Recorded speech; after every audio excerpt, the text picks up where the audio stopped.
सरस्वती शिशु विद्या मंदिर ठारे भारतर जातीय गीत वंदे मातरम 150 वर्ष पूर्ति अवसर में एक भव्य कार्यक्रम अनुष्ठित होता।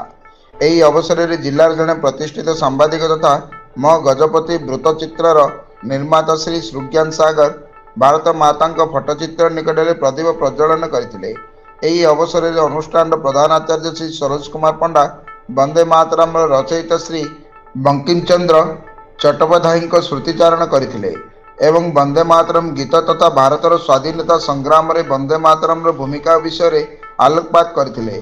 परिशेष रे समस्त छात्र छात्री और आचार्य आचार्या समवेत कंठरे संपूर्ण वंदे मातरम गान करथिले।